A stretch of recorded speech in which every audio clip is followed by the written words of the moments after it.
Welcome everybody. Welcome to the Dividend Aristocrats talk. So great to see so many of you registering there. For those of you that can't make it live, of course, you'll be watching the recording. So I hope you really enjoy this. All right. So without further ado, let's do this. Let's move the camera over to myself. Here I am. My name's Russell Markham. I'm the Director of Education for VectorVest Australia, and I've been at VectorVest coming on now to 11 years. I love the product. It's an incredibly powerful set of tools, and today the theme using the power of VectorVest is to show you some of the best dividend paying stocks in America and Australia. So I've included America as well as Australia. So let's get into it. With that said, let's move over to my screen here and let's jump into the first slide set here. Before I get going, please do note there are our license numbers, and you can refer to our financial services guide on our website, vectorvest.com.au, and there you'll see a link to our financial services guide. In addition, any advice is general today, does not consider your personal objectives, financial situations, or needs. Please do speak to a financial professional for your needs. Past performance is not a guarantee of future results. Forecasts and backtests used or discussed in this presentation are intended as a guide only, and we'll show you some backtests using some powerful dividend paying stocks. Actual results may be affected by known or unknown risks and uncertainties, and therefore may differ materially from the results ultimately achieved. Okay, with all that said, let's get into it. All right, so to set the overall theme, and I'll come back to the slide toward the end today as well, but to set the overall theme here, where does Australia stack up relative to the rest of the world? And you can see over here, for example, you can see there is the US, so average fully grossed up in this example, because for Australia I'm going to include the dividends and franking credits, but the fully grossed up amount there, equivalent 1.83 in the US dividends. This was back in 2020. In Australia, 4.43. Now, of course, things have changed in Russia, so things will have changed, but nonetheless, you can see that Australia is one of the best dividend paying countries in the world. It's a fact. And let's do this. Let's bring this across. I've got a few resources to share with you today. Let's remove some of the advertisements over here. But you'll see on this website here, I found them very useful, topforeignstocks.com, the team here, found them really useful, and with the article that they wrote, there's where that graph comes from. Okay, so if you want to look it up, topforeignstocks.com, and then you can look up their current country dividend yields. Now you can see when this was written back in January of 2020. Okay, so let's close out of there for now.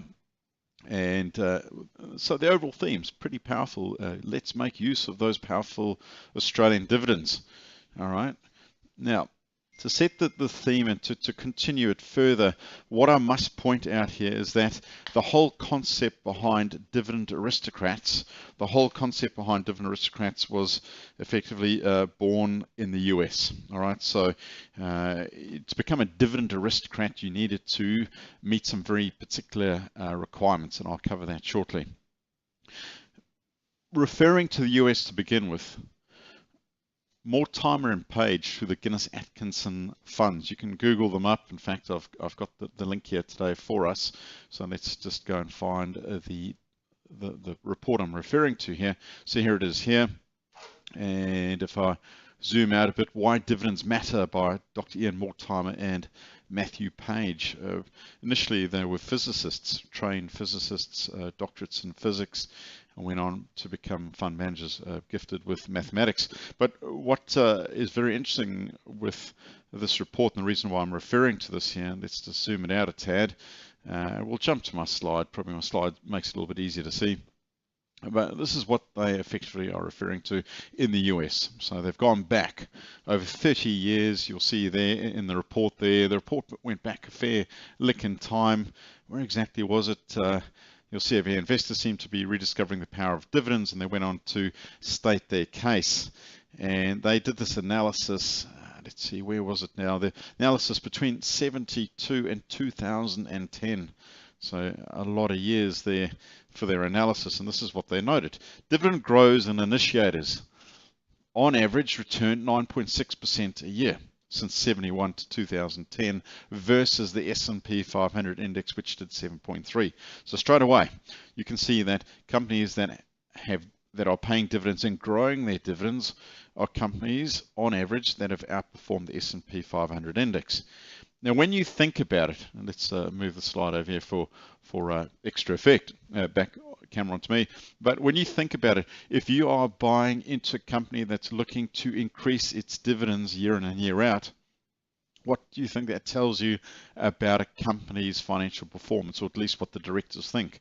I know if I was a director in a big company that was looking to pay out dividends, then I would say, well, hang on, depending on my earnings per share, my cash flows, what are we expecting to do from a business perspective? If we think things are looking good, like in the mining industries at the moment with high commodity prices, well then, sure, I'll be looking to increase my dividends. It's not going to impact me. Why not share in some of those fruits of our success?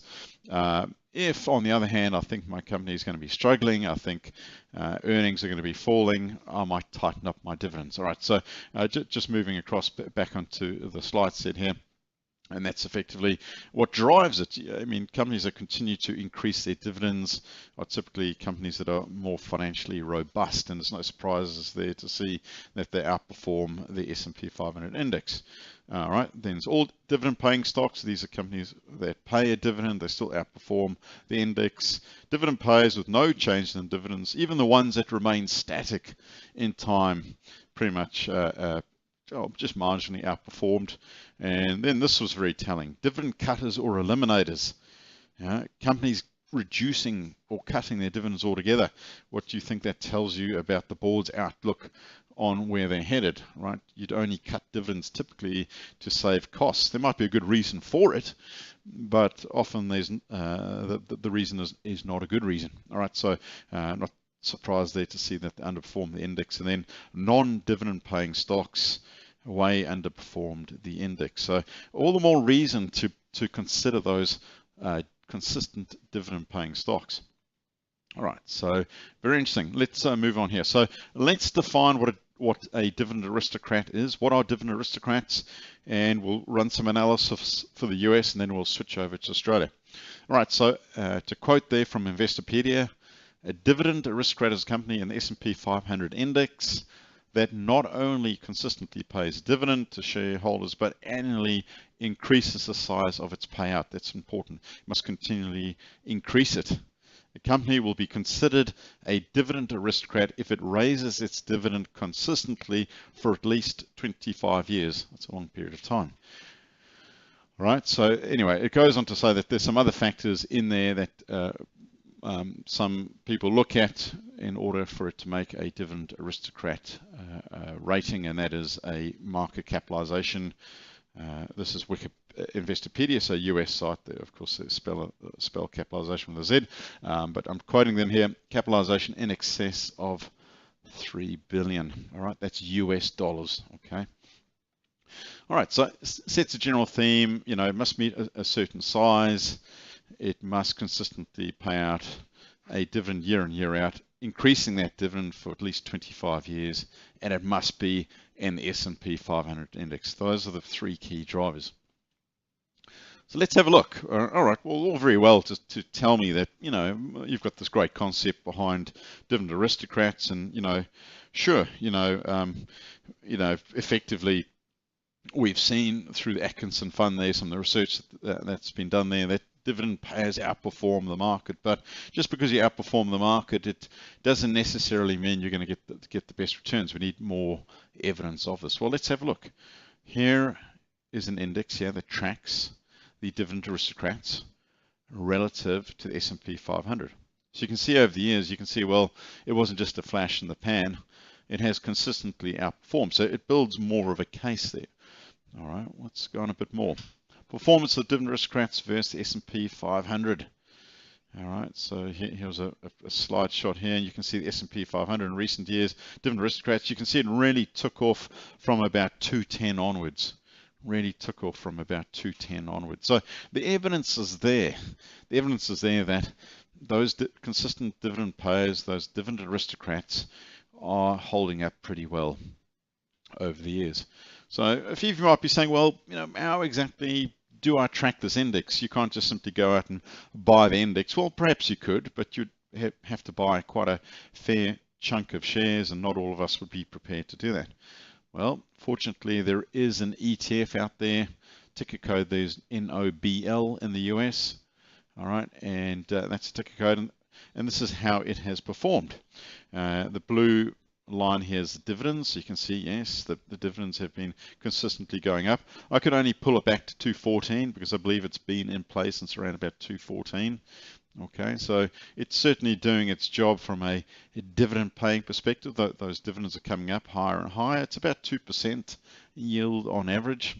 And you can see the performance. It was about a $40 share, call it 50, 45.50, and or ETF in this case, and it's up around about the $90 mark since 2014. So it's effectively doubled itself since 2014. But a lot of the reason why investors would consider something like this is from a dividend perspective, right? It's consistently increased its dividends. So what I've done here in VectorVest, I've logged into VectorVest US real time. You can get a free trial. I'll show you how you can get, or should I say $9.95 for 30 days, $10 US, call it 13 Australian dollars, and you can trial it out. But the idea behind this presentation is not necessarily to get you to rush out, take a trial. If you do, great, I would encourage you to, but it's to show you what is taking place here. You can see those Aristocrats dividends are coming up. The yield there, it's around about the 2%. It has been a bit higher, around about up to about 2.5 in the US, and that's how it's tracked. So NOBL, very interesting to see that ETF over the years. Again, I can't advise whether you should or shouldn't buy this. You do need to speak to a financial professional. All right. Well, it was interesting. Dividend Aristocrats. Just as an extra aside, a little bit of extra I'm going to throw in here. There is another term in the US market called dividend kings. Now, a king, as you know, and from history, is, well, arguably more powerful than an aristocrat. Right? Aristocrat's still pretty powerful, but the king, the buck stops with the king, so to speak. So to quote there from time.com, the website there in the US, a dividend king is a publicly traded company that has increased its shareholder dividends every year for at least the past 50 years. Yep, you heard that right. 50 years. Wow. These companies have a proven track record of rewarding shareholders with regular dividends. Think of these companies like Coca-Cola and Johnson & Johnson. All right, so let's go and have a little bit of a closer look. So what I've done in preparation for the talk today is I've gone and I've found the latest list as of March. I think it was 1 March. I got the latest list of dividend kings. There's only about 40 or 50 odd of them currently. And I put them into watch list in VectorVest. I'll go and show you how I did that now. And what I've done here is I've looked at the dividends, the blue turquoise color here down the bottom. And since 1995, you can see, look at that, consistently grown. Those dividends have consistently gone up. There's something else I want to point out here as well. So you can see the dividend kings. You can see it's gone from an average share price of around about 20 US to about 140. So since 1995 to 2022, early 2022, it's gone from 20 to $140 weighted average. So what's that, about 700%? But this is really telling, and you'll see this time again. If you are buying into companies that are consistently growing their earnings, so this is a 12-month leading forecast on earnings, EPS. Notice the correlation between rising earnings and those rising dividends. So if you're looking for, strong correlations between, dividend stocks and performance, this is key. You've got to make sure, and it doesn't surprise me at all to see the dividend kings doing this, you've got to make sure that those earnings on average are rising, growing. Those earnings are continuing to grow. Growing earnings means that a company is more likely to meet or exceed dividend expectations / obligations. All right, so let's load up VectorVest here for a sec here, and let's go into, there's our Dividend Aristocrats. So I put this list together, about 63 of them, and I'll just show you the Aristocrats, and then I'll show you the Kings. All right, so here we are, and I'll pull this back, go back 25 odd years, because Dividend Aristocrats needs 25 odd years. I'll just give it a while to load up. There we are. There's your dividends in dollars and cents. Look at that, consistently growing. Isn't that a phenomenal profile there? There's the actual yield. So you can see it sort of spiked up to around about 3% just after the GFC, and then it's sort of come off a bit to around about that 2%. Let's put on the earnings profile just for a bit of fun here, just to show you the EPS profile, and I'll make that jump out a bit more. Don't know about you, but I can't quite see that, so we'll just change the style. Let's see if I can make it just jump out a bit more. It's a bit difficult to see because it's got so many years of time going back, but you'll see over here. You can see those earnings effectively are continuing to plot up. Sorry, it's not standing out the best, but those earnings are continuing to plot up. It doesn't surprise me at all. So there's the aristocrats. Key, get those earnings consistently growing. Find those companies consistently growing their dividends. So you might just want to jot down a few here for a bit of fun. You can have a look. There's Exxon, NUE, ticker code, Chevron, ADM, Lowe's, Chubb. Yeah, right. So you can see here, if you Google up Dividend Aristocrats, there's a few reputable sites that will give you the list there for no cost, right? So I'm just showing the top 30, for example. There's 63 in total. All right. That said, let's go to Dividend Kings. So very impressive Dividend Aristocrats in the US. Let's go to Dividend Kings. Now this gets a bit more tricky because now you have to go back 50 years. Now, you don't have to be in the S&P 500, remember. The only requirement is you must have consistently grown your dividends for at least 50 years every year. Very difficult when you consider the global financial crisis, you consider the sell down in the market during COVID. You go back to 1986, for example, big share market crash there. There were lots of time periods over the years where it made it difficult to have that track record. Now again, I'm going to go back 25 plus years in time here, just to keep it on par with what I've shown you for the aristocrats. There's your earnings profiles, no surprises. It's consistently going up. I'll just take it off just to just make the dividends stand out a bit more. All right, so let's close that out. Here we go. So here's the yield. It's around about 2%. Got up to about 3.5 as well back in 2008-09. And here's your dividends again. All right. So now in this case, you can see here. So going back in time, the price was, what was the price there? About 18, call it $20. All right. And the king has gone up to 140. So again, about 700% return. So between the aristocrats and the kings have both done about 700% returns over the last 25 years. Both the kings and the aristocrats both stack up incredibly well in the US. So if you want more, if you take it a trial, if you're a subscriber, you've got my details. I'll leave you my details at the end. I'm really happy to share these watch lists with you to speed up your time. So I put them into the VectorVest system here and had a look. All right. So let's keep going. I just find it incredibly fascinating to drill into these types of companies. I've created a couple of slide shots here for a bit of fun from the VectorVest system. Here's Johnson & Johnson. Look at the earnings, right? Rising earnings. Look at those dividends. In fact, what I'll do here, let's just hop back to the US, for example here. And so if I go to the aristocrats or the kings, and I'll just grab, say, a couple here again. I'll just show you too, just what that yield also entails. All right, so let's just make it just a little bit easier to see. And here's our dividends, here's our yield. And yeah, all right, that's good. I just want to keep on the yield and the dividends just to show you the two. So here's Lowe's. Everyone's heard of the big store there, Lowe's. And you can see there. All right, so there's your dividends. They consistently keep going up. And there's your yield. All right, so around about that 2% mark.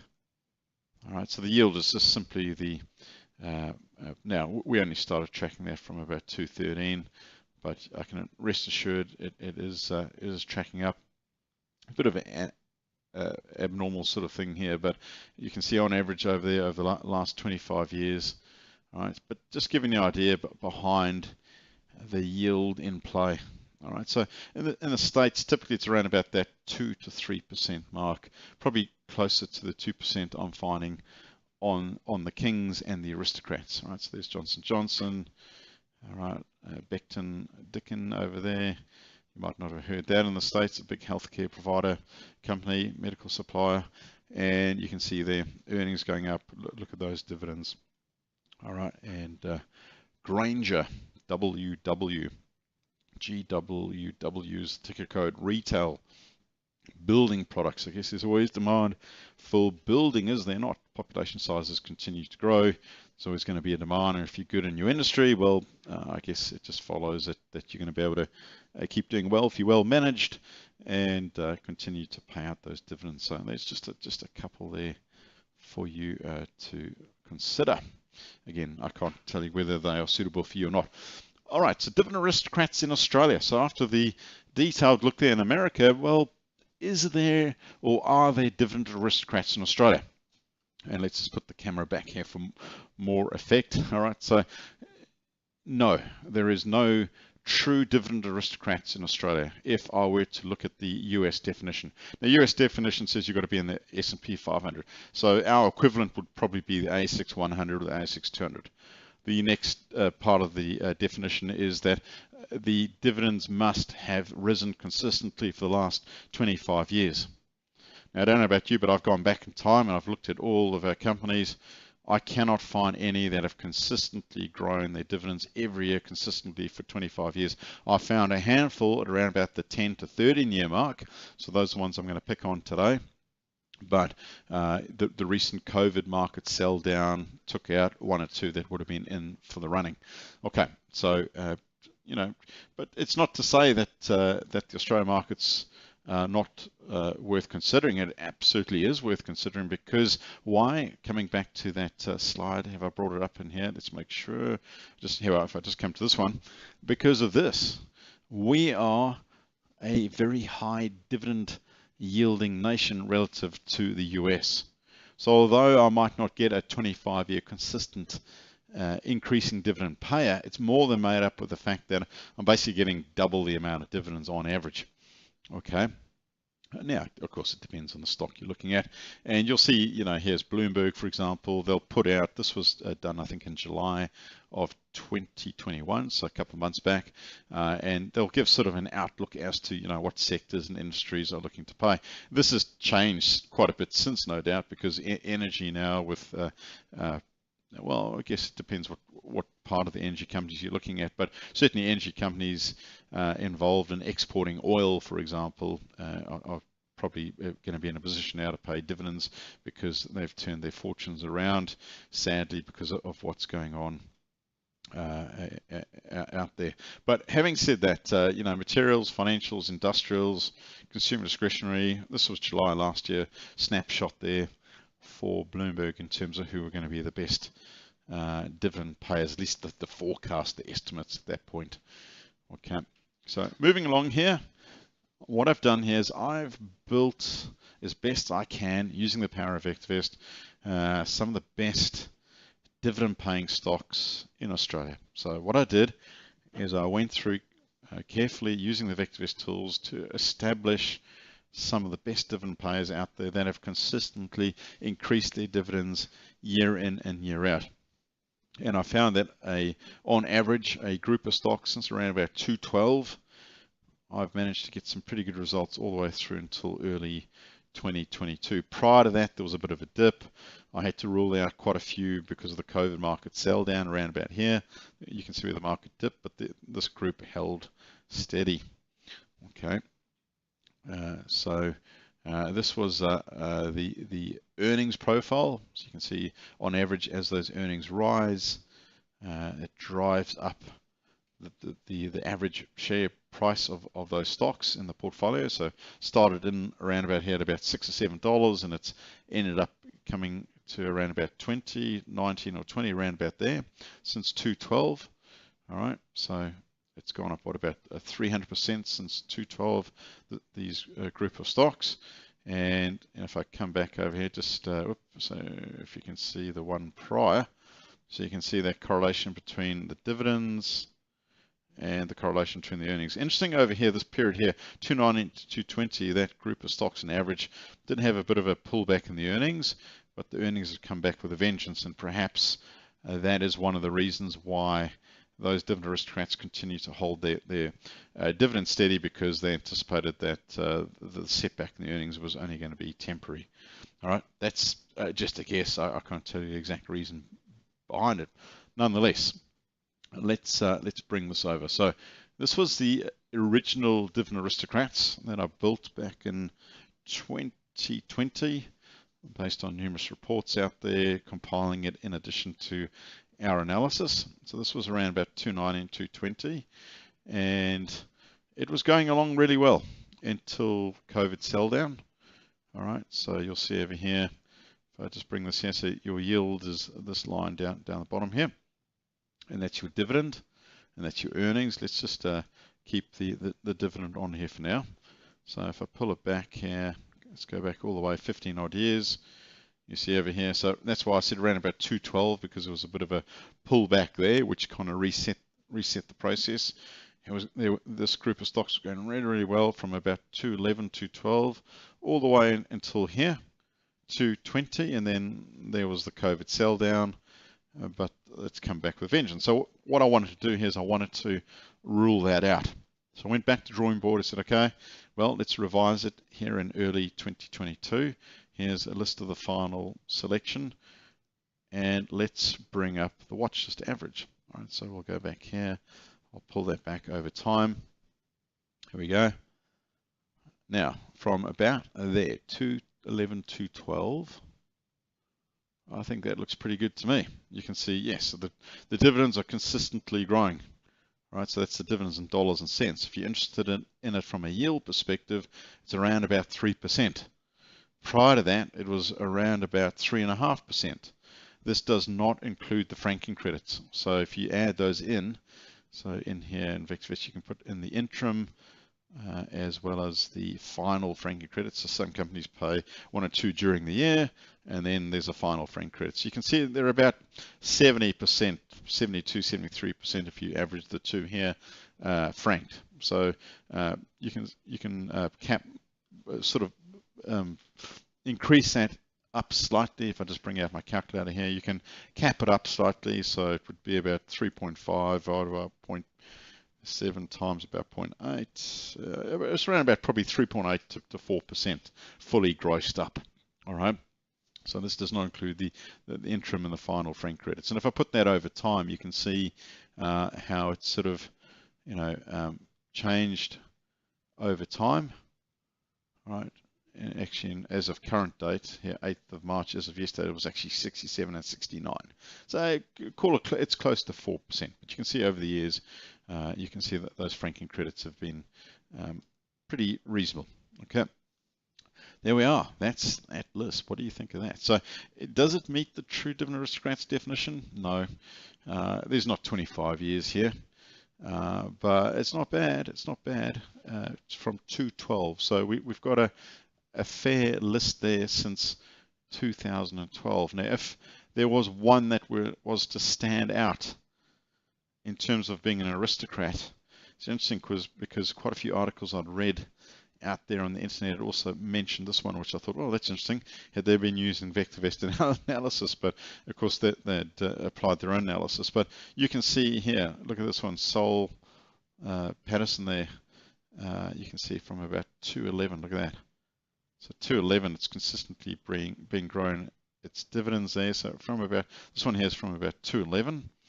And if you look at the yield there, the yield's hovering at about 2.5, and then if you look at the franking credits, it's fully franked, and it's been fully franked since 2011. So bring out the trusty calculator here. What's that? The current yield there at 2.68 divided by 0.7, just approximately. I can't give you advice as such, but it's about 3.8 fully grossed up, give or take, due to error and calculation, but around about 3.8% fully grossed up. All right, so that is my take on the Aristocrats revised, a total of 11 there. And again, I can't advise whether that is suitable for you or not. You'd need to speak to your financial advisor. All right, so there it is. Here's some more examples.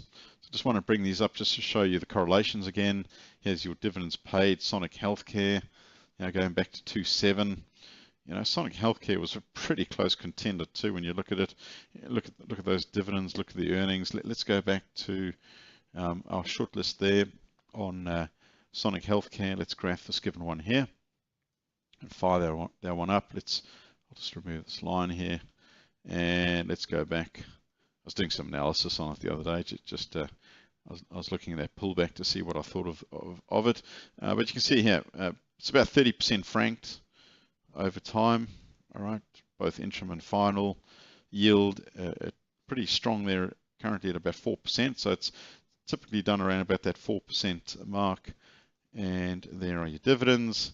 And what do you think the earnings will do? Yep, you got it. You've got to have those steady, consistent, growing earnings there. It was pulling back, so I was getting a little bit worried that was this going to impact on the dividends. As it turned out, no, up they went again with the earnings and up went the dividends. So you'll see a strong correlation between a rising set of earnings and a rising dividend paid. All right, so there it was going up there. It was sort of flatlining a bit, dropping a bit. The dividends just held. Up go the dividends again. Up goes the up goes earnings. Up goes the dividends. Just on this, we all know BHP, and I'll show you the analysis with BHP because it's very interesting. Here, where BHP was having a bit of a slump due to the mining slump back in about 2011, you'll see it during that time period here. You'll see how the earnings were declining. 12-month leading forecast and earnings. BHP held up. It was very resilient. The dividends continued to go up. I remember at that time thinking at some point something's got to give, and eventually it did. And eventually those declining earnings eventually led to those declining dividends. And then something great happened for investors. So let's roll this forward a bit in time. Around about 216, the earnings started to pick up. And we continued to watch as the earnings went up go those dividends. So you'll see that time and time again. All right. So at the moment, those earnings continue to go up, and BHP is one of the best dividend payers in the world. They've recently just increased their dividends again. So very interesting. All right. Let's jump back into the slides. So there's Sonic Healthcare, for example, ARB Corp. You can see, look at the dividends, look at the earnings. Great contender as well. ARB there, brilliant dividend payer in terms of the consistency. All right. In doing further research into the Dividend Aristocrats, we came across an article by Capitalistic Man. I want to reference this organization / outfit / person. I'm not sure who Capitalistic Man is. So I've put the link there. If you Google up Capitalistic Man plus Australia, you can't miss them. And they wrote a brilliant report on some of the best long-term consistent dividend payers out there in the market. So if I bring this back up here, where was it now? Did I put the link there? We are Capitalistic Man, so capitalisticman.com. And they went on to write some very interesting analysis on, there's Australia compared to the rest of the world, total returns on equity since the 1900s, phenomenal research over the years. And anyhow, I'll let you read that article in your spare time, but if you get the chance, read it, because it comes in to talk about the different types of companies. ARB, 27 years streak there, we had them today, Brickworks, CSL, over 27 years, etc., etc. There's been some debate on CSL over the years too, and I'll just bring this up just to show you here. CSL certainly has not been a high dividend payer. It might have been a consistent dividend payer, but the yield has typically not been the strongest. So if I put on Dividend Aristocrats here, just change my technical layout here, and I go back over the years and pull this back, you see the yield over here. It's not a high yield, all right? So your yield's about 1% odd. All right, but you'll see over here that this is the dividends paid in dollars and cents, consistent, coming up and up and up.